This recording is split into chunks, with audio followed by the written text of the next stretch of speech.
Hi అండి, అందరికీ నమస్కారం. ఈరోజు మీకోసం ఒక కథ. కథలోకి వెళ్తే, బంజారా హిల్స్లోని ఒక విశాలవంతమైన పెంట్ హౌస్ బాల్కాన్లో నిలబడి ఉన్నాడు విక్రమ్. చేతిలో బ్లాక్ కాఫీ మగ్గు ఉంది. అతని కళ్ళు ఎదురుగా ఉన్న నగరాన్ని చూస్తున్నాయి, కానీ అతని ఆలోచనలు ఎక్కడ ఉన్నాయి?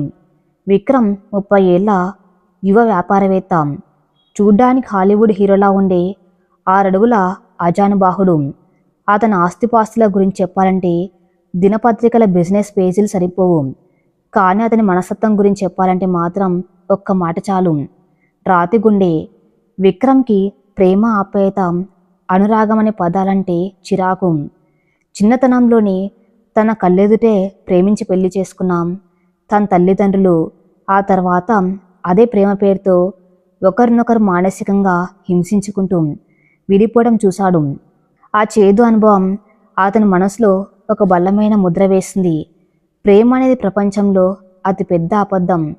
మనుషులు తమ స్వార్థం కోసం వాడుకునే ఒక ముసుగు మాత్రమే. ఆడమగ మధ్య ఉండేది కేవలం శారీరక ఆకర్షణ, అవసరం మాత్రమే. దానికి ప్రేమ అని పేరు పెట్టి జీవితాలను నాశనం చేసుకోవడం మూర్ఖత్వం అనేది విక్రమ్ ఫిలాసఫీ. అతని జీవితంలో అమ్మాయిలు లేరని కాదు, ఉన్నారు. కానీ వాళ్ళతో అతని బంధం కేవలం బెడ్రూమ్ వరకే. నో ఎమోషన్స్, ఓన్లీ ప్లేజర్ అనేది అతని రూల్. ఎవరైనా అమ్మాయి అతనితో ఎమోషనల్గా కనెక్ట్ అవ్వడానికి ప్రయత్నిస్తే మరుసటి క్షణం ఆమె అతని జీవితం నుంచి బయటకు వెళ్ళిపోవాల్సిందే. మరోవైపు నగర శివర్లలోని ఒక మధ్యతరగతి కాలనీ. పెంకుటిల్లు, ముందు చిన్న తులసి కోట, ఆ పక్కనే రంగురంగుల ముగ్గులు. ఆ ముగ్గు మధ్యలో గొబ్బెమ్మ పెడుతూ పాట పాడుతుంది నందిని. పేరుకు తగ్గట్టే స్వచ్ఛమైన నవ్వు ఆమె సొంతం. పట్టుపరికిని వాలుజడాం, నుదుటిన చిన్న బొట్టు. అచ్చమైన తెలుగింటి ఆడపడుచులా ఉంటుంది. నందిని వయసు 24 ఏళ్ళు. ఒక ప్రైవేటు స్కూల్లో టీచర్గా పనిచేస్తుంది. ఆమె జీవితం పూల పాన్పు కాదు. తండ్రి రామారావు ఒక చిన్న ప్రైవేట్ కంపెనీలో గుమస్తాగా పనిచేసి రిటైర్ అయ్యాడు. తల్లి పార్వతమ్మ గృహిణి. రామారావుకి గుండె జబ్బు ఉండటంతో కుటుంబ భారం మొత్తం నందిని పైన పడింది. అయినా ఆమె పెదవులపై చిరునవ్వు ఏనాడు చెరగలేదు. నందిని తెల్లవారుజామునే, ఆ చల్లో ఎందుకమ్మా అలా తిరుగుతావు? నీకు వానకాలం వస్తే జలుబు, చలికాలం వస్తే ఆయాసం, కొంచెం నీ ఆరోగ్యం చూసుకోవచ్చు కదా అంటూ గదిలోంచి దగ్గుతూ బయటకు వచ్చారు రామారావు. నందిని నవ్వుతూ వెళ్ళి తండ్రికి మంచినీళ్ళు ఇచ్చింది. నాకేం కాలేదు నాన్న, నేను చాలా స్ట్రాంగ్. అయినా ఎప్పుడు నా గురించి మీకెందుకు భయం? బతికినన్నాళ్ళు అందరితో మంచిగా ఉండాలి, సంతోషంగా గడపాలి. చెడ్డదానిగా స్వార్థంతో కలకాలం 100 ఏళ్ళు బతికే కంటే నలుగురికి సహాయపడుతూ మంచి మనసుతో కొన్ని రోజులు బతికినా చాలు నాన్న. ఆ దేవుడు నా ఆయుష్ ఎంతుందో ముందే రాసి పంపాడు. దాన్ని మనం మార్చలేం కదా అంది ఎంతో పరిణితితో. నందిని అలా ఎందుకు అంటుందో రామారావుకు తెలుసు. చిన్న వయసులోనే ఆమెకు ఒక పెద్ద యాక్సిడెంట్ జరిగింది. చావు అంచుల దాకా వెళ్ళి బతికి బయటపడింది. అప్పటి నుంచి ఆమె జీవితం పట్ల చూసే దృక్పథం మారిపోయింది. ప్రతి క్షణాన్ని ఆస్వాదించాలి, ఎవరిని నొప్పించకూడదు అనేదే ఆమె సిద్ధాంతం. విక్రమ్ ఆఫీసు క్యాబిన్లోకి వచ్చాడు విక్రమ్ స్నేహితుడు, అతని లీగల్ అడ్వైజర్ అయిన తరుణ్. విక్రమ్, నీకు బ్యాడ్ న్యూస్. మీ నాన్నమ్మగారి ఆరోగ్యం మరీ క్షీణిస్తుంది. డాక్టర్లు ఆశలు వదిలేసుకున్నారు. ఆమె నిన్ను కలవాలనుకుంటున్నారు అన్నాడు తరుణ్ సీరియస్గా. విక్రమ్ మొహంలో చిన్న కదలిక. ప్రపంచంలో అతను గౌరవించే ఒకే ఒక్క వ్యక్తి అతని నాన్నమ్మ అన్నపూర్ణమ్మ. ఆ రాత్రి హాస్పిటల్లో ఐసీయూలో బెడ్ మీద ప్రాణాపాయ స్థితిలో ఉన్న అన్నపూర్ణమ్మ పక్కన కూర్చున్నాడు విక్రమ్. ఆమె నెమ్మదిగా కళ్ళు తెరిచి విక్రమ్ చేతిని పట్టుకుంది. విక్కీ, నా సమయం దగ్గర పడుతుందిరా.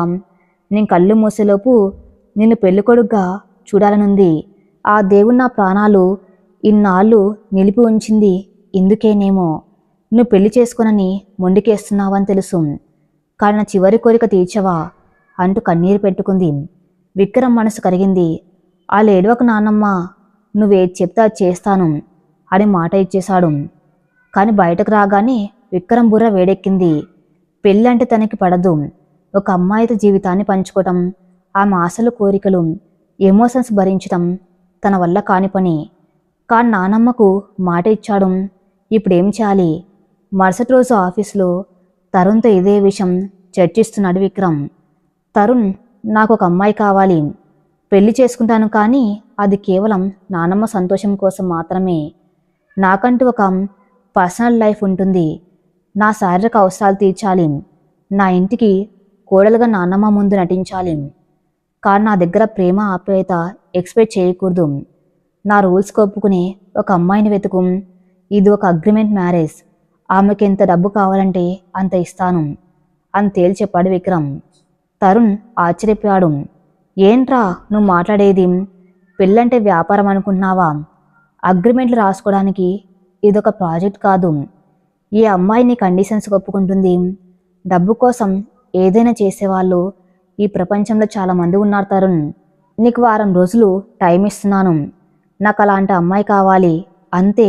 అంత నా ఫైల్ చూసుకోవడంలో నిమగ్నమయ్యాడు విక్రమ్. నందిని ఇంట్లో వాతావరణం చాలా గంభీరంగా ఉంది. రామారావు గారు తల పట్టుకొని సోఫాలో కూర్చున్నాడు. పార్వతి గుమ్మం దగ్గర నిలబడి ఏడుస్తుంది.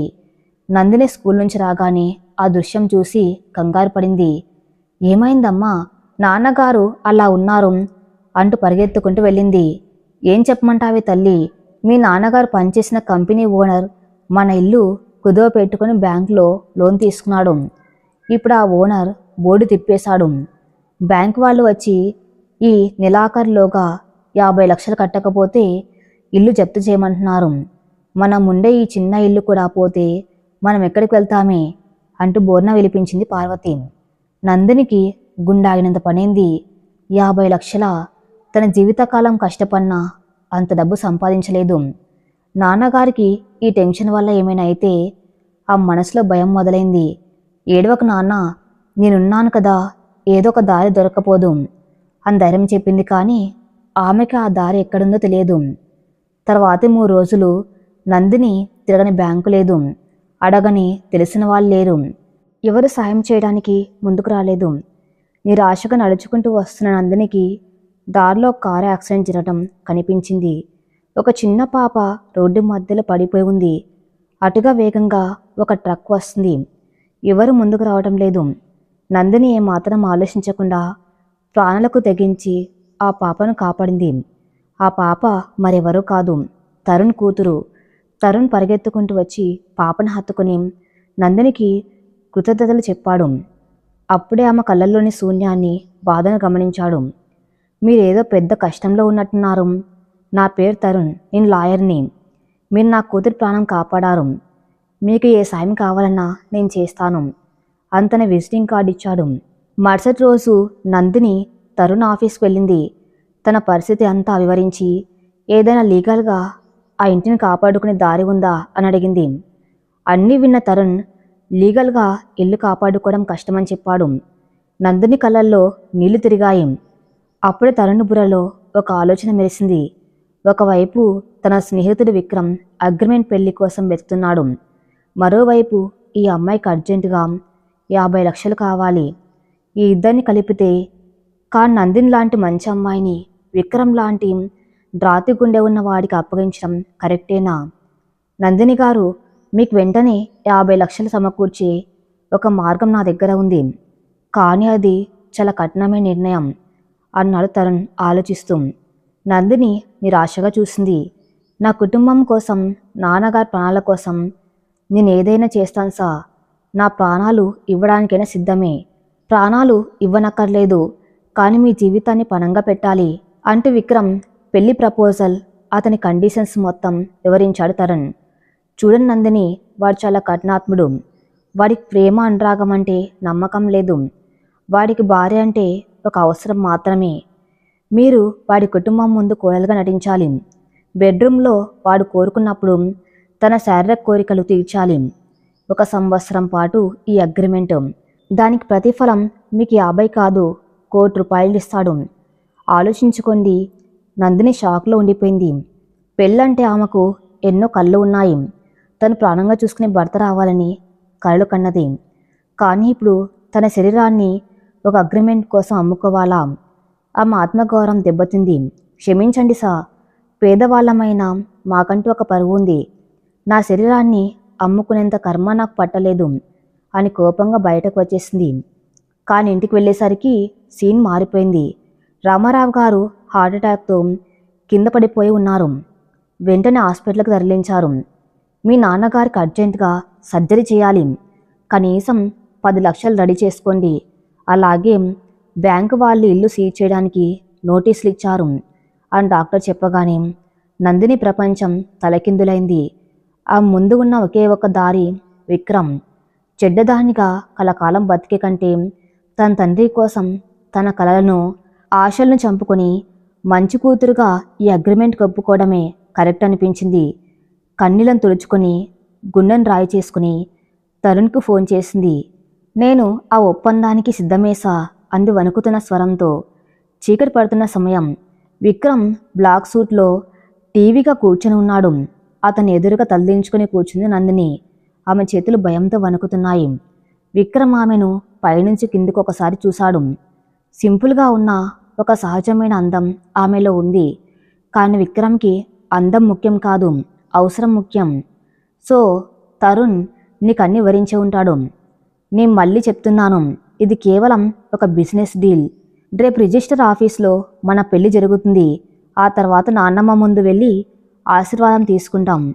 ఈ అగ్రిమెంట్ పేపర్స్ చూడు అంటూ ఒక ఫైల్ ఆ ముందు ఉంచాడు.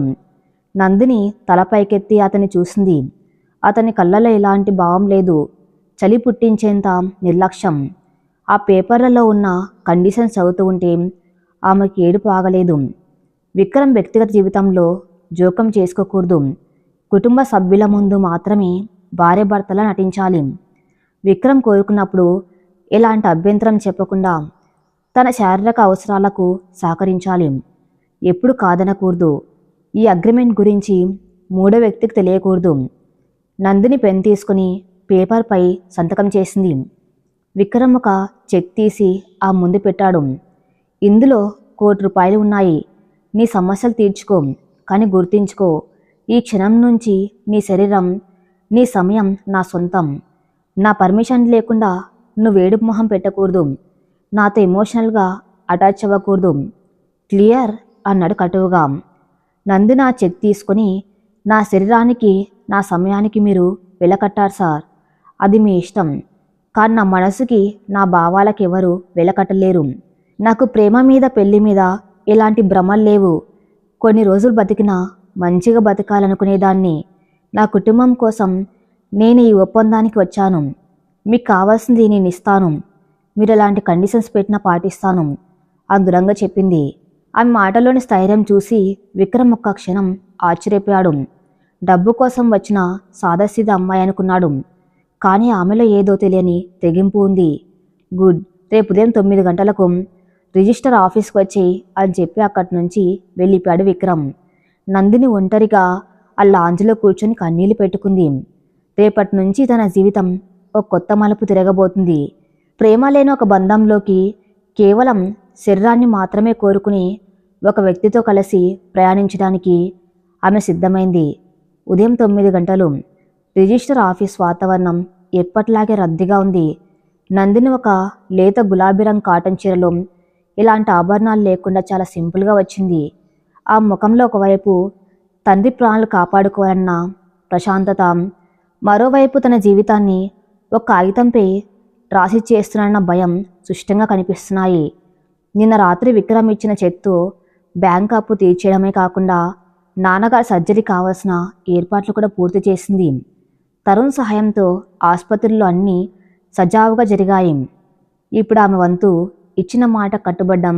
సరిగ్గా 9 గంటలకు ఒక లగ్జరీ కారు వచ్చి ఆగింది. అందులోంచి నల్లటి సూట్లో కళ్ళద్దాలు పెట్టుకుని హుందాగా దిగాడు విక్రమ్. అతన్ని చూడగానే నందిని గుండె వేగం పెరిగింది. విక్రమ్ నేరుగా లోపలికి నడిచాడు. తరుణ్ అప్పటికే అన్ని పేపర్లు సిద్ధం చేసి ఉంచాడు. విక్రమ్ ఎలాంటి ఎమోషన్ లేకుండా రిజిస్టర్ బుక్లో సంతకాలు చేసేశాడు. ఆ తర్వాత పెన్ నందిని వైపు తిప్పాడు. నందిని ఆ పెన్ తీసుకున్నప్పుడు ఆమె చేతులు వణకటం విక్రమ్ గమనించాడు. కానీ పట్టించుకోలేదు.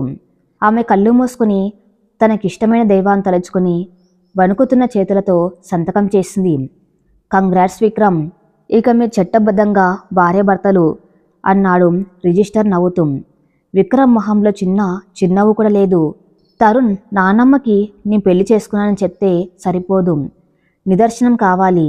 అందుకే ఆ అరేంజ్మెంట్స్ కూడా చేశాను అంటూ తన జోబులోంచి ఒక చిన్న వెల్వెట్ బాక్స్ తీశాడు. అందులో ఒక వజ్రాలు పొదిగిన మంగళసూత్రం ఉంది. దాన్ని తీసి నందిని వైపు చూశాడు. ఇది కేవలం నాన్నమ్మ ముందు నాటకం ఆడడానికి మాత్రమే. దీనికి అంతకు మించి ఎలాంటి విలువ లేదు. మెడలో వేసుకో అని కఠినంగా అన్నాడు. నందిని మనసు చివుక్కుమంది. ప్రతి ఆడపిల్ల తన మెల్లో పడి మూడుముళ్ళకి ఎంత పవిత్రత ఆపాదిస్తుంది. కానీ ఇక్కడ అది కేవలం ఒక వస్తువు. విక్రమ్ ఆ సూత్రాన్ని ఆ మెల్లో వేసి వెనకాల హుక్ పెట్టాడు. అతని వేళ్ళు ఆ మెడను తాకినప్పుడు నందిని శరీరంలో విద్యుత్ ప్రవహించినట్లు అయింది. కానీ విక్రమ్ మాత్రం ఒక యంత్రంలా ఆ పని ముగించి, పద హాస్పిటల్కి వెళ్ళాలి అంటూ కారు వైపు నడిచాడు. హాస్పిటల్ ఐసీయూలో వాతావరణం నిశ్శబ్దంగా ఉంది. మానిటర్ల చప్పుడు తప్ప మరేం వినిపించడం లేదు. అన్నపూర్ణమ్మ కళ్ళు మూసుకుని పడుకొని ఉంది. డాక్టర్లు ఆశలు వదులుకున్నారు. ఆమె ఏ క్షణమైనా కన్ను మూయొచ్చు అని చెప్పారు. క్యాబిన్ తలుపు తీసుకుని విక్రమ్ అతని వెనకే నందిని లోపలికి అడుగుపెట్టారు. అలికిడికి కళ్ళు తెరిచిన అన్నపూర్ణమ్మ విక్రమ్ పక్కన ఉన్న నందినిని, ఆ మెల్లో ఉన్న మంగళసూత్రాన్ని చూడగానే ఆమె కళ్ళల్లో అనంతమైన వెలుగు వచ్చింది. ప్రాణం పోయే ముందు కనిపించిన అమృతంలా ఆ ముఖం వికసించింది. విక్కీ అంటూ బలహీనంగా పిలిచింది. విక్రమ్ వెళ్ళి ఆమె చేతిని పట్టుకున్నాడు. నాన్నమ్మ, నువ్వు అడిగినట్టుగానే పెళ్లి చేసుకున్నాను. ఇదిగో నీ కోడలు నందిని. నందిని ముందుకు వచ్చి అన్నపూర్ణం పాదాలకు నమస్కరించింది.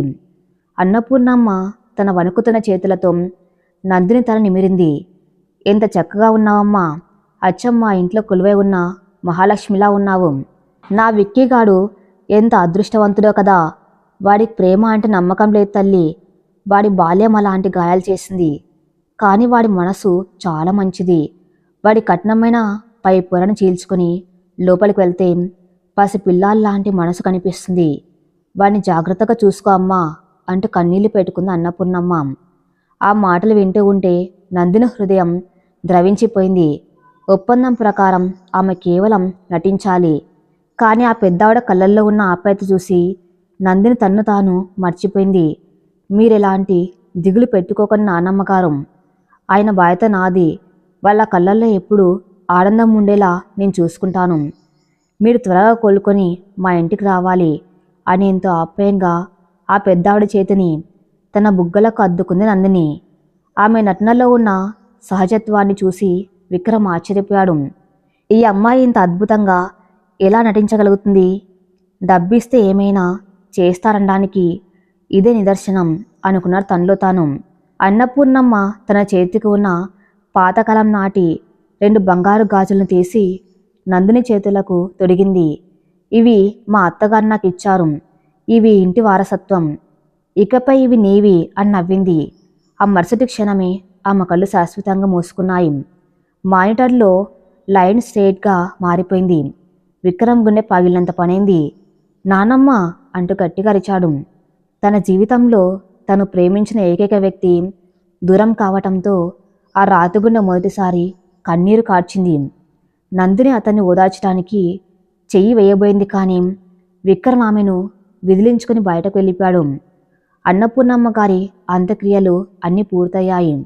విక్రమ్ ఎవరితోనూ మాట్లాడకుండా ఒంటరిగా ఉండిపోయాడు.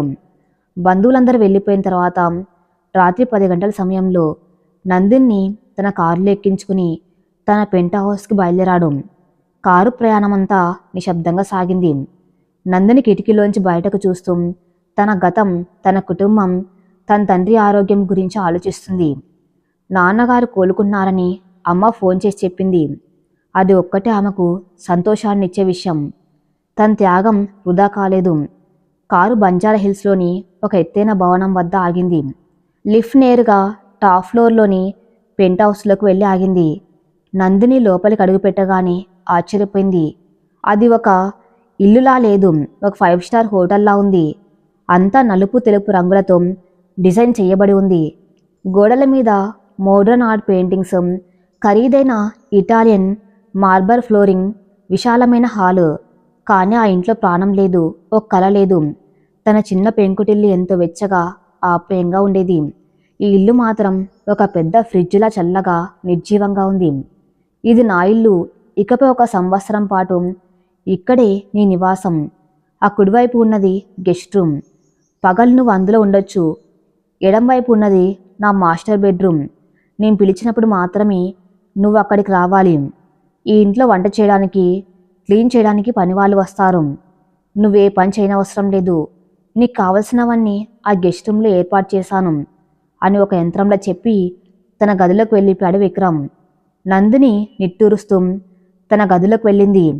గది చాలా విశాలవంతంగా ఉంది. అల్మార నిండా ఖరీదైన డిజైనర్ చీరలు, బట్టలు, మేకప్ వస్తువులున్నాయి. కానీ ఇవేవి నందినికి ఆనందాన్ని ఇవ్వడం లేదు. ఆమె తన చిన్న సూట్ కేసులో ఉన్న దేవుడి పటాన్ని తీసి ఒక టేబుల్ మీద పెట్టి దండం పెట్టుకుంది. నాన్న, నువ్వు ఆరోగ్యంగా ఉంటే చాలు, నేను ఇక్కడ ఈ నరకాన్ని భరించగలను అని మనసులో అనుకొని కన్నీళ్లు తుడుచుకుంది. రాత్రి 12 గంటలు దాటుతుంది. నందిని తన గదిలో సోఫాలో కూర్చుని ఏదో పుస్తకం చదువుతుంది. అప్పుడే ఆమె ఫోన్కి ఒక మెసేజ్ వచ్చింది. Come to my room, Vikram. Nandini చేతులు ఒక్కసారిగా వణికాయి. పెళ్ళైన మొదటి రోజు, ప్రతి అమ్మాయి ఎన్నో కళ్ళు కనే రోజు, ప్రేమించే భర్తతో పంచుకోవాల్సిన మధురమైన క్షణాలు. కానీ ఆమె జీవితంలో అవన్నీ లేవు.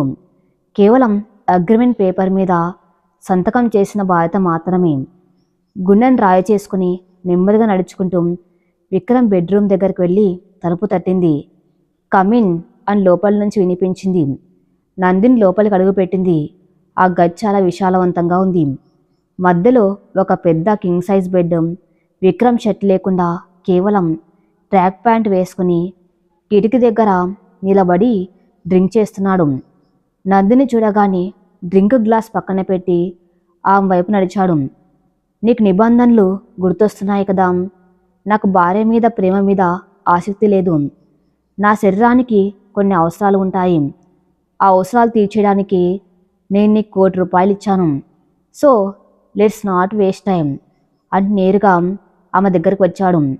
నందిని తలదించుకుని మౌనంగా నిలబడింది. ఆమె కళ్ళల్లోంచి 2 కన్నీటి చుక్కలు రాలి కింద పడ్డాయి. విక్రమ్ ఆమె గడ్డం పట్టుకుని పైకెత్తాడు. ఏడుస్తున్నావా? నీ ముందే చెప్పాను, నా ముందు ఎమోషనల్ డ్రామాలు వద్దని. నీకు ఇష్టం లేకపోతే ఇప్పుడే ఈ డీల్ క్యాన్సిల్ చేయొచ్చు. నా డబ్బు నాకు ఇచ్చేసి వెళ్ళిపోవచ్చు అన్నాడు కాస్త కోపంగా. నందిని వెంటనే కన్నీళ్ళు తుడుచుకుంది. లేదు సార్, నేను ఈ ఒప్పందానికి కట్టుబడి ఉన్నాను. మీ కండిషన్స్కి వ్యతిరేకంగా నేను ప్రవర్తించను. నా తండ్రి ప్రాణాలు నిలబెట్టినందుకు మీకు కృతజ్ఞతరాల్ని. నా శరీరం మీద మీకు పూర్తి హక్కు ఉంది అని నిర్మలంగా కానీ ఏ భావం లేని గొంతుతో చెప్పింది. ఆమెలో ఎలాంటి ప్రతిఘటన లేకపోవటం విక్రమ్కి కొత్తగా అనిపించింది. అతనికి అలవాటైన అమ్మాయిలు అతనితో ఎంజాయ్ చేసేవాళ్ళు లేదా డ్రామాలు ఆడేవాళ్ళు. కానీ ఈమెలో ఒక రకమైన శూన్యం ఉంది. విక్రమ్ ఆమెను తన చేతుల్లోకి తీసుకున్నాడు. ఆమెను మంచం మీదకు తీసుకెళ్లాడు. అతని స్పర్శలో ఎలాంటి సున్నితత్వం లేదు. కేవలం ఒక మగాడి ఆకలి, అధికారం మాత్రమే ఉన్నాయి. నందిని కళ్ళు గట్టిగా మూసుకుంది. ఆమె పెదాలు తన తండ్రి క్షేమాన్ని కోరుకుంటూ లోపలే ప్రార్థిస్తున్నాయి. విక్రమ్ ఆమెను అనుభవించాడు. కానీ ఆ కలయికలో 2 శరీరాలు మాత్రమే కలిశాయి. మనసులు 2 భిన్న ధృవాల్లాగే ఉండిపోయాయి. నందిని ఒక బొమ్మలా ఉండిపోయింది తప్ప ఏమాత్రం స్పందించలేదు. విక్రమ్కు తన కోరిక తీరిన మనసులో ఏదో తెలియని వెలితి. ఈ అమ్మాయి ఒక మంచు ఖండంలా ఉంది. శరీరంలో వేడి ఉంది కానీ మనసులో ప్రాణం లేదు అనుకున్నాడు. ఆమెను వదిలేసి పక్కకు తిరిగి పడుకున్నాడు. నందిని నిశ్శబ్దంగా లేచి తన బట్టలు సర్దుకొని గది బయటకు వెళ్లేందుకు అడుగులు వేసింది. ఎక్కడికి అని అడిగాడు విక్రమ్ కళ్ళు తెరవకుండానే. నా గదికి, నా అవసరం తీరిపోయింది కదా అంది నందిని మృదువుగా. నాకు భార్యగా నటించాల్సింది బయట ప్రపంచం ముందే కాదు, పని వాళ్ళ ముందు కూడా. ఉదయం వాళ్ళు వచ్చేసరికి నువ్వు పక్క గదిలో నుంచి వస్తే నా ప్రైవసీకి భంగం కలుగుతుంది. ఇక్కడే పడుకో అని చెప్పి దుప్పటి కప్పుకున్నాడు. నందిని మౌనంగా వచ్చి మంచం చివర ఒక మూలగా ముడుచుకుని పడుకుంది. ఆ రాత్రి ఆమె కళ్ళల్లోంచి కన్నీళ్లు ప్రవహిస్తూనే ఉన్నాయి. తన్ను ఒక వస్తువులా కాపాడుకున్న తీరు ఆ మనసుని తీవ్రంగా గాయపరిచింది. కాంతను ఏడవకూడదు, తను బలంగా ఉండాలి అని తన్ను తాను సముదాయించుకుంది. మరుసటి రోజు ఉదయం విక్రమ్ లేచి చూసేసరికి పక్కన నందిని లేదు. అతను లేచి ఫ్రెష్ అప్ అయి బయటకు వచ్చాడు. పెంట్ హౌస్లో కాఫీ వాసన, దేవుడి శ్లోకాలు వినిపిస్తున్నాయి. విక్రమ్కి చిరాకు వచ్చింది. తన ఇంట్లో ఎప్పుడు ఇలాంటి శబ్దాలు లేవు. కిచెన్ వైపు వెళ్ళాడు. నందిని ఒక సింపుల్ కాటన్ చీరలో జుట్టు ముడివేసుకుని వంట చేస్తుంది. ఆమె చేతులకున్న అన్నపూర్ణమ్మ గారి గాజులు గలగల శబ్దం చేస్తున్నాయి. విక్రమ్ పని మనిషి సుజాత పక్కన నిలబడి ఆశ్చర్యంగా చూస్తుంది. ఏంటిదంతా అని గంభీరంగా అడిగాడు విక్రమ్. సుజాత భయపడుతూ, సా మేడం గారు నన్ను పక్కన పెట్టి తానే స్వయంగా మీకు బ్రేక్ఫాస్ట్ చేస్తున్నారు. ఇల్లంతా శుభ్రం చేసి దేవుడి దీపం కూడా వెలిగించారు సార్ అని అంది. విక్రమ్ నందిని వైపు చూశాడు. నీకు అవసరం లేని పనులు ఎందుకు చేస్తున్నావు? దానికి పనివాళ్ళు ఉన్నారు.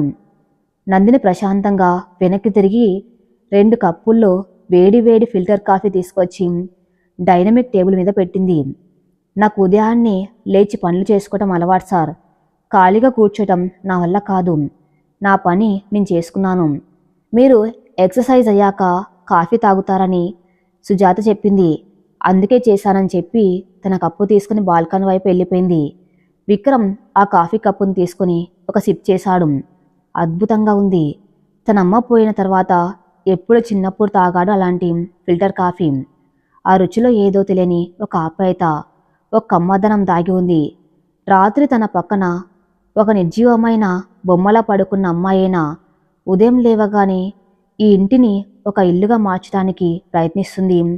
ఆమెను చూస్తూ కాఫీ తాగుతున్న విక్రమ్ మనసులో మొదటిసారిగా ఒక చిన్న అలజడి మొదలైంది. ఒకవైపు కఠినమైన ఒప్పందం, మరోవైపు నందిని స్వచ్ఛమైన ప్రవర్తన.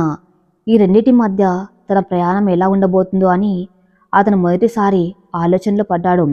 నందిని మాత్రం బాల్కాన్లో నిలబడి ఉదయం పూట ఆకాశాన్ని చూస్తూ కలకాలం బతికే కంటే ఉన్నన్ని రోజులు అందరికీ ప్రేమను పంచుతూ బతకాలి. ఈ ఇంట్లో ప్రేమ లేదు, కానీ నేనున్నాను కదా, వీలైనంత వరకు ఈ ఇంట్లో ఒక మనిషిలా బతుకుతాను, కేవలం ఒక వస్తువులా కాదు అని మనసులో నిశ్చయించుకుంది.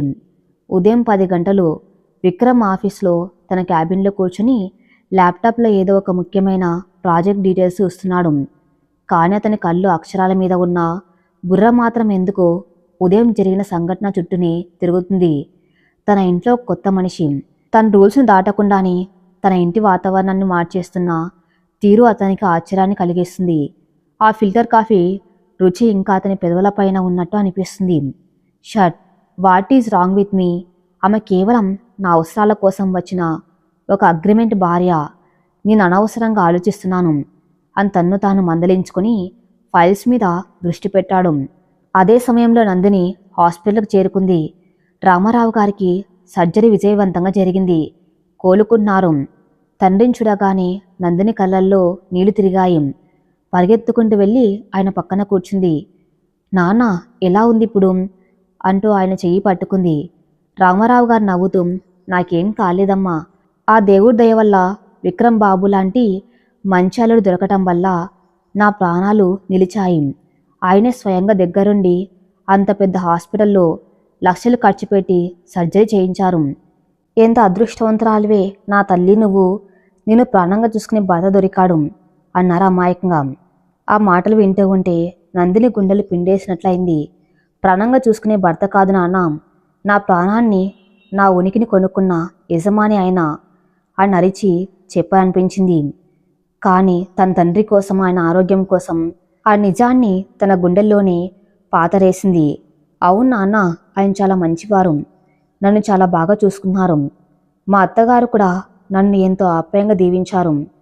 నాకే లోటు లేదు, మీరు త్వరగా కోలుకొని ఇంటికి రావాలి అంటూ అబద్ధాల వెనుక తన కన్నీళ్లను దాచేసింది.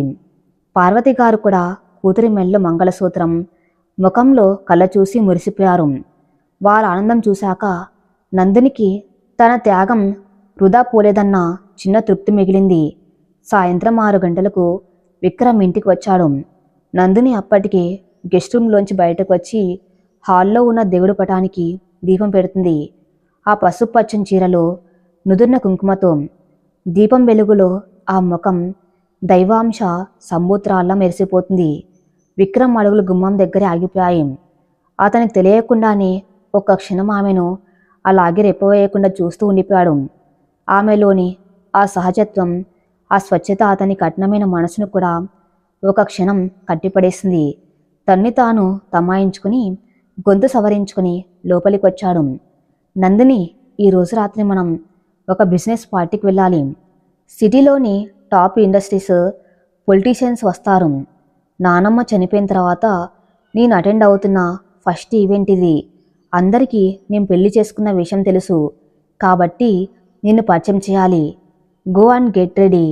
నీ వార్బోర్డ్లో ఒక రెడ్ కలర్ డిజైన్ శారీ ఉంది, అది కట్టుకో అని ఆర్డర్ వేశాడు. నందిని తల ఊపి లోపలికి వెళ్ళిపోయింది. అరగంట తర్వాత నందిని రెడీ బయటకు వచ్చింది. ఆ ఎరుపు రంగు డిజైనర్ చీరలో simple diamond necklace, matching ear రింగ్స్తో ఆమె అందం పదింతలు పెరిగింది. మేకప్ పెద్దగా లేకపోయినా ఆమె కళ్ళల్లో ఆకర్షణ ఎవరినైనా కట్టిపడేసేలా ఉంది. విక్రమ్ బ్లాక్ టెక్సోడోలో ఎదురుగా వచ్చాడు. ఆమెను చూసి అతనిలో ఒక తెలియని ప్రకంపన.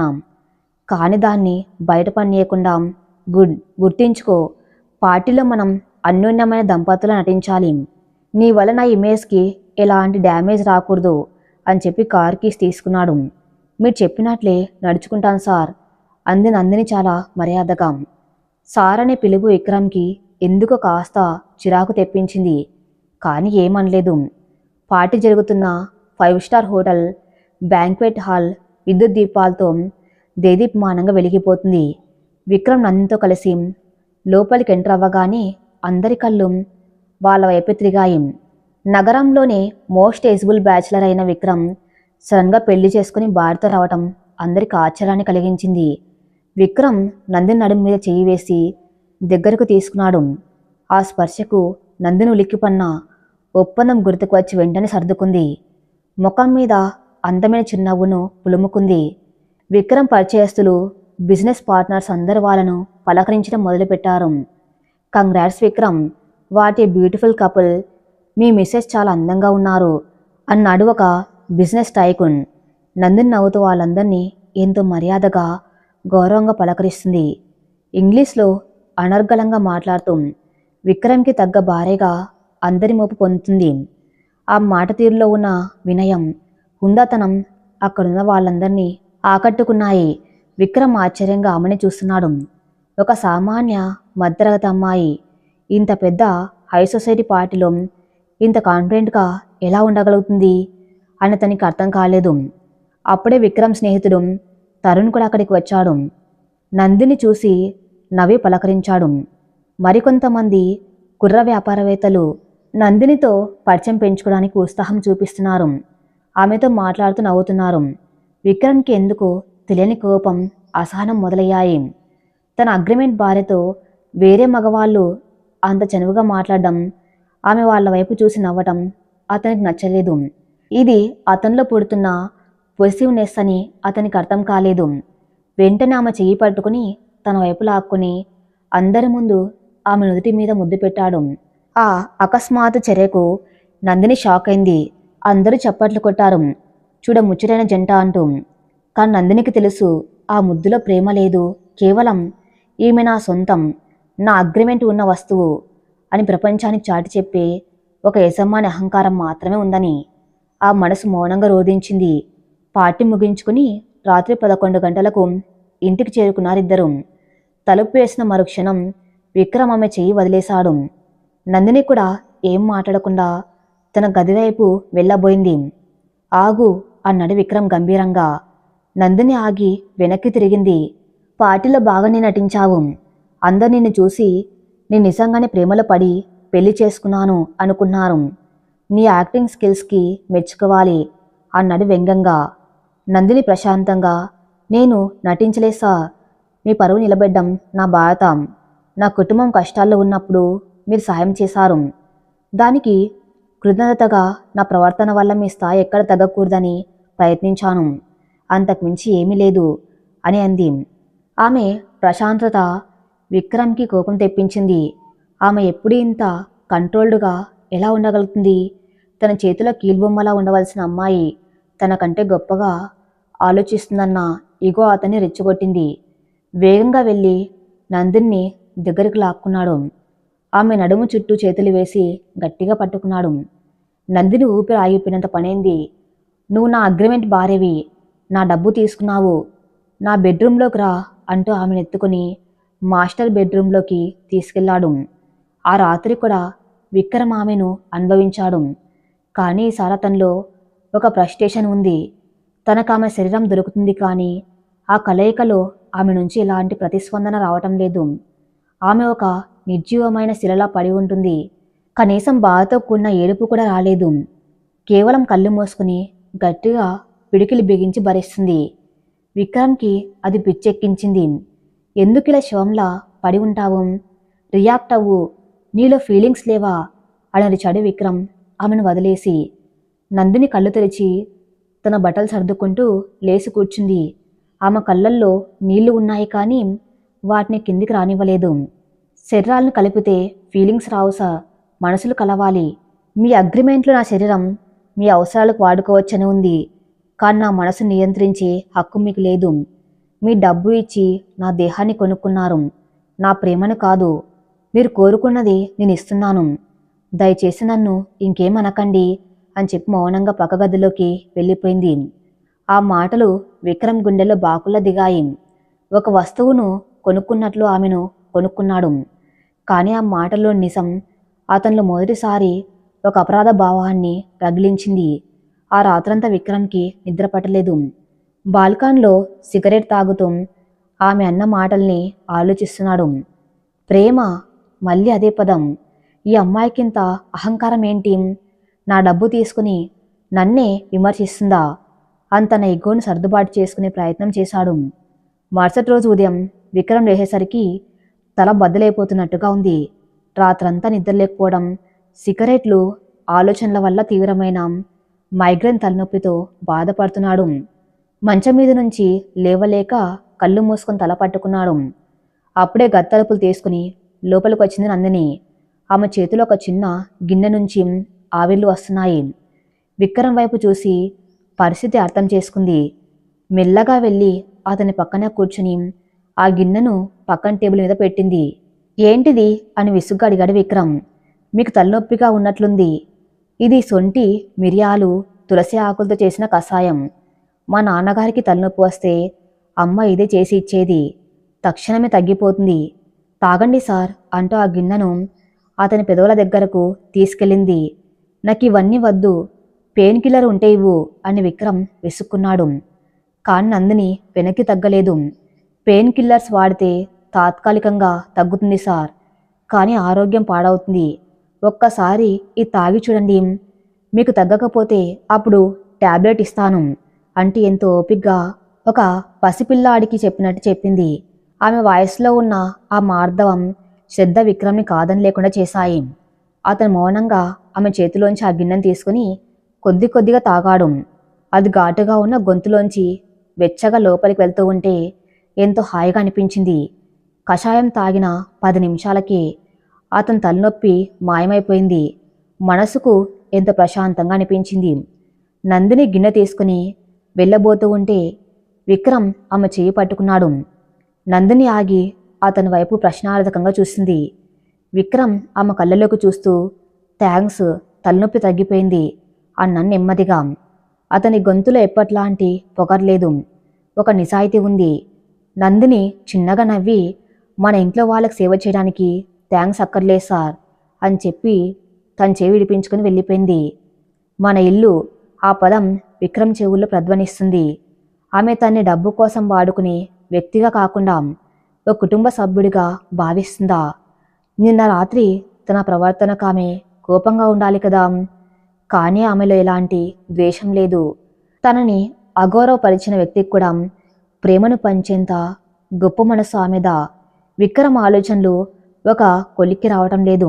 అతని రాతి గుండెపై తొలిసారిగా ఒక ఆత్మీయత తాలూకు చినుకు పడింది. ఉదయం 10 గంటల సమయం. నందిని తన గదిలో కూర్చుని స్కూల్ పిల్లల పేపర్లు దిద్దుకుంటుంది. తన తండ్రి సర్జరీ కారణంగా ఆమె స్కూల్కి సెలవు పెట్టింది. కానీ పిల్లల చదువు దెబ్బతినకూడదని ఆన్లైన్ క్లాసులు తీసుకుంటుంది. అప్పుడే ఆమె ఫోన్ మోగింది. ఫోన్ చేసింది ఆమె తల్లి పార్వతి. నందిని, మీ నాన్నగారిని ఈరోజు డిశ్చార్జ్ చేస్తున్నారమ్మా. ఆయన చాలా సంతోషంగా ఉన్నారు. ఒకసారి నిన్ను అల్లుడు గారిని చూడాలని పదే పదే అడుగుతున్నారు. మీకు వీలైతే సాయంత్రం ఒకసారి ఇంటికి వస్తారా తల్లి అని అడిగింది పార్వతమ్మ ఆశగా. నందిని గుండెల్లో ఒకవైపు సంతోషం, మరోవైపు భయం. నాన్నగారు ఇంటికి వస్తున్నారన్న ఆనందం ఒకటైతే విక్రమ్ గారిని అడగాలంటే భయం ఇంకొకటి. అగ్రిమెంట్ ప్రకారం ఆమె ఆయన వ్యక్తిగత జీవితంలో జోక్యం చేసుకోకూడదు. ఆయన అనుమతి లేకుండా బయటకు వెళ్ళకూడదు. ధైర్యం చేసుకుని నెమ్మదిగా హాల్లోకి వెళ్ళింది. విక్రమ్ అప్పుడే ఆఫీస్కి వెళ్ళడానికి రెడీ అవుతున్నాడు. సూట్ వేసుకుంటూ మిర్రర్ ముందు నిలబడిన విక్రమ్ని చూసి నందిని గొంతు సవరించుకుంది. సార్ అని పిలిచింది మృదువుగా. విక్రమ్ అద్దంలోంచి ఆమె వైపు చూశాడు. ఏంటి అన్నాడు పొడిగా. మా నాన్నగారిని ఈరోజు హాస్పిటల్ నుంచి డిశ్చార్జ్ చేస్తున్నారు. ఆయన నన్ను చూడాలనుకుంటున్నారు. మీ అనుమతి ఉంటే నేను ఒక 2 గంటలు వెళ్ళి ఆయన్ని చూసి వచ్చేస్తాను అని తలదించుకుని అడిగింది. విక్రమ్ ఒక క్షణం ఆలోచించాడు. తన రూల్స్ ప్రకారం ఆమె ఎక్కడికి వెళ్ళవలసిన అవసరం లేదు. కానీ ఉదయం ఆమె ఇచ్చిన కషాయం, ఆమె చూపించిన శ్రద్ధ అతన్ని ఏవో అదృశ్య సంఖ్యలతో కట్టిపడేశాయి. సరే వెళ్ళు, కానీ డ్రైవర్ని తీసుకువెళ్ళు. సాయంత్రం 7 గంటలకల్లా ఇంట్లో ఉండాలి అని చెప్పి తన బ్రీఫ్ కేస్ తీసుకుని బయటకు నడిచాడు. కానీ గుమ్మం దాటుతూ ఉండగా అకస్మాత్తుగా ఆగిపోయాడు. ఆమె తండ్రికి నేను సహాయం చేశానని వాళ్ళు అనుకుంటున్నారు. ఇప్పుడు ఆమె ఒక్కతే వెళ్తే వాళ్ళు ఏమనుకుంటారు? అది నా ఇమేజ్కి మంచిది కాదు కదా అని తన మనసుకి తనే ఒక అబద్ధపు కారణం చెప్పుకున్నాడు. వెనక్కు తిరిగి, వెయిట్, నేను కూడా వస్తున్నాను. సొసైటీ దృష్టిలో మనం ఆదర్శ దంపతులం. అత్తగారింటికి నువ్వు ఒక్కదాని వెళ్తే నా మీద లేనిపోని అనుమానాలు వస్తాయి. పద, నేనే డ్రాప్ చేస్తానన్నాడు. నందిని ఆశ్చర్యంగా చూసింది. ఆయన రావటం ఆమెకు ఏమాత్రం ఊహించని విషయం. ఆయన రావటం వల్ల తన తల్లిదండ్రులు ఎంత సంతోషిస్తారో తలుచుకుని ఆమె పెదవులపై ఒక అందమైన చిరునవ్వు వికసించింది. విక్రమ్ లగ్జరీ కారు నందిని వాళ్ళ చిన్న కాలనీలో ప్రవేశించింది. ఆ ఇరుకు సందుల్లో ఆ పెద్ద కారు రావటం చూసి చుట్టుపక్కల వాళ్ళంతా వింతగా చూస్తున్నారు. కారు నందిని ఇంటి ముందు ఆగింది.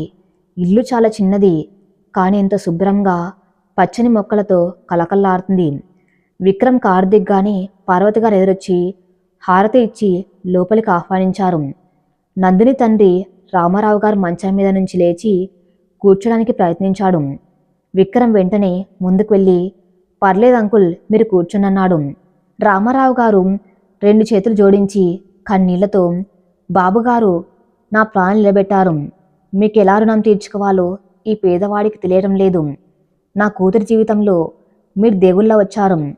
మిమ్మల్ని చూస్తుంటే నాకు ముచ్చటేస్తుంది అని గద్గద స్వరంతో అన్నారు. ఆ మాటలు విక్రమ్ గుండెలు సూదులా గుచ్చుకున్నాయి. ఒక తండ్రి తన మీద పెట్టుకునే నమ్మకం, చూపిస్తున్న కృతజ్ఞత చూసి అతనికి మొదటిసారిగా తన మీద తనకి అసహ్యం వేసింది. నేను దేవుణ్ణి కాదంకుల్, మీ కూతురి ప్రాణాన్ని, ఆమె శరీరాన్ని ₹1 కొనుక్కున్న ఒక స్వార్థపరుణ్ణి అని అతని అంతరాత్మ అరిచింది. కానీ బయటకు ఏమనలేక ఒక చిన్న నవ్వు నవ్వాడు.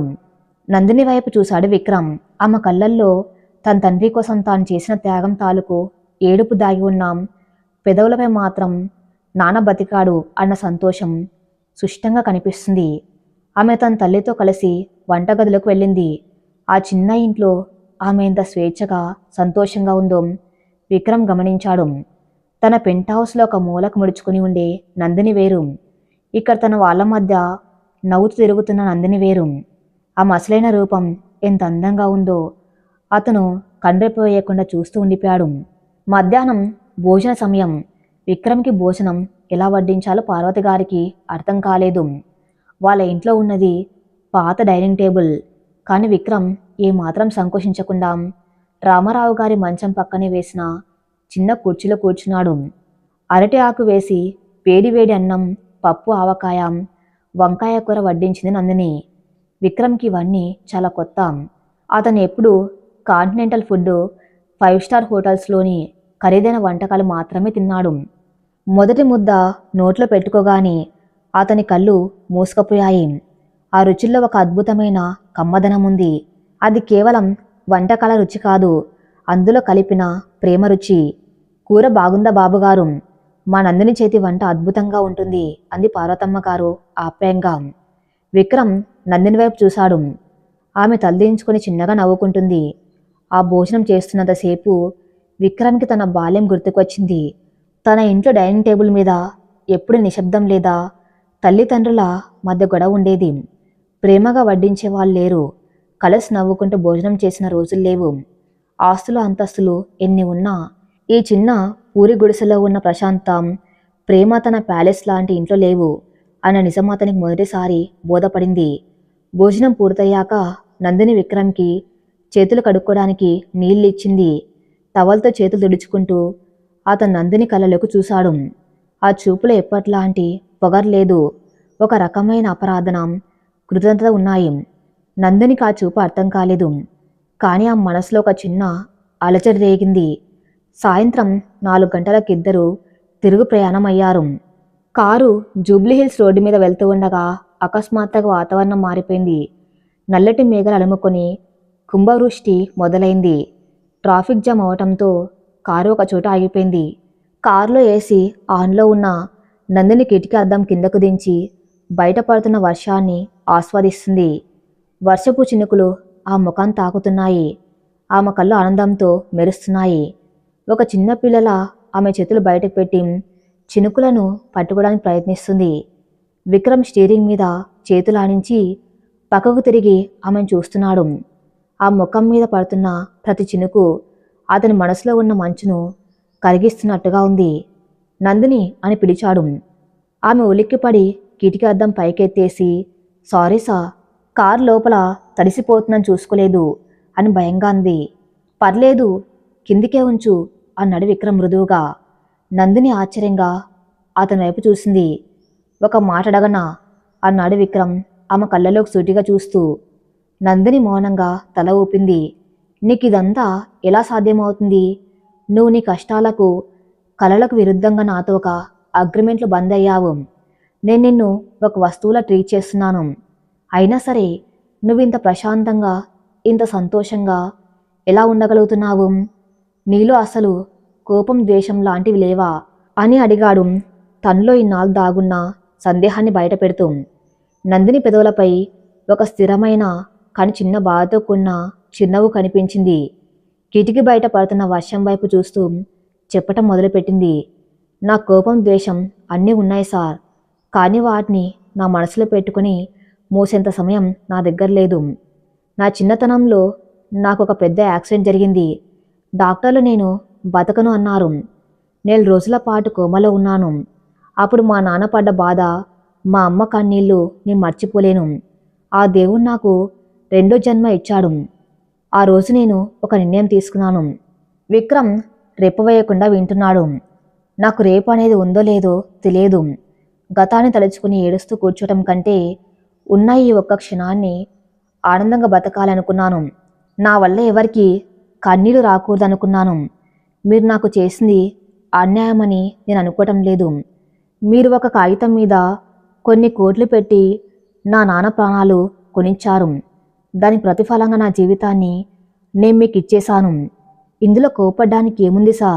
నా బాధ్యత నేను నెరవేరుస్తున్నాను. నా శరీరాన్ని మాత్రమే మీరు శాసించగలరు.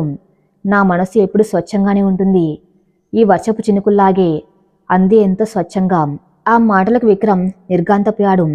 ఒక చిన్న వయసు అమ్మాయిలో ఇంత పరిణితి, జీవితం పట్ల ఇంత సుష్టత ఎలా వచ్చాయి? తను 30 ఏళ్లుగా డబ్బు వెంట పరిగెడుతూ బంధాలను ద్వేషిస్తూ బతికాడు. కానీ ఆమె తనకంటే ఎంతో ఉన్నతమైన స్థాయిలో ఉందని అతనికి అర్థమైంది. మొదటిసారిగా నందిని పట్ల అతని మనసులో ఒక తెలియని గౌరవం ఏర్పడింది. సార్ అనే పిలుపు ఆమె నోటి నుంచి వస్తూ ఉంటే అతని మనసు కీచులు ఆడుతున్నట్లు అనిపించింది. రాత్రి 9 గంటల సమయం. పెంట్ హౌస్ అంతా నిశ్శబ్దంగా ఉంది. వర్షం ఇంకా పడుతూనే ఉంది. విక్రమ్ తన మాస్టర్ బెడ్రూమ్లోని సోఫాలో కూర్చొని ఉన్నాడు. అతని ముందు టేబుల్ మీద ఆ అగ్రిమెంట్ ఫైలు ఉంది. అందులో నందిని సంతకం చేసిన పేపర్లు ఉన్నాయి. ఆ పేపర్లను చూస్తూ ఉంటే అతనికి మొదటిసారిగా తన మీద తనకి అసహ్యం వేస్తుంది. ఒక మనిషి ప్రాణాన్ని, మనసును, స్వేచ్ఛను ఈ కాగితాలతో కొనేసానన్న ఫీలింగ్ అతన్ని ఉక్కిరిబిక్కిరి చేస్తుంది. అతని చేతిలో మొబైల్ ఉంది. రోజు అతను నందినికి కమ్ టు మై రూమ్ అని పంపే సమయం అది. పక్క గదిలో నందిని భయంగా ఫోన్ వైపు చూస్తూ కూర్చుంది. ఆమెకు ఆ క్షణం అంటే ఒక నరకం. తన శరీరాన్ని ఒక అపరిచితుడికి అప్పగించి ఆ క్షణం కోసం రోజు ఆమె మనసు చనిపోతూనే ఉంటుంది. ఫోన్ ఎప్పుడు మోగుతుందా అని వణుకుతున్న చేతులతో ఎదురు చూస్తుంది. 10 గంటలు దాటింది. 11, 12. ఫోన్ మోగలేదు. విక్రమ్ తన ఫోన్ని పక్కన పడేశాడు. నేను ఆమె శరీరాన్ని అనుభవించగలను, కానీ ఆ మనసును గెలవలేను. నా డబ్బుతో ఆమెను శాసించగలను, కానీ ఆమెలోని స్వచ్ఛతను కొనుక్కోలేను అని తనలో తాను అనుకున్నాడు. ఆ కాగితాల ఫైల్ని తీసి డ్రాయర్లో పడేసి లైట్ కట్టేసి పడుకున్నాడు. నందిని తన గదిలో ఫోన్ వైపు చూస్తూనే నిద్రలోకి జారుకుంది. కానీ ఆ నిద్రలో భయం లేదు, ఒక తెలియని ప్రశాంత ఉంది. మొదటిసారి విక్రమ్ తను ఒక యంత్రంలో వాడుకోకుండా వదిలేశారన్న తృప్తి ఆ మనసులో ఒక చిన్న కృతజ్ఞత భావాన్ని మొలకెత్తించింది. ఆ నిశ్శబ్ద రాత్రి ఇద్దరి మనసులో ఒక కొత్త మార్పుకు నాంది పలికింది. విక్రమ్ అహంకారం నెమ్మదిగా కరగటం మొదలైంది. నందినిలో అతని పట్ల ఉన్న భయం కాస్త గౌరవంగా మారడం మొదలైంది. మా తర్వాత ఏం జరగబోతుందో నెక్స్ట్ పార్ట్లో చూద్దాం. నెక్స్ట్ పార్ట్ కోసం నా ఛానల్ని ఫాలో అవుతూనండి. Thank you for listening.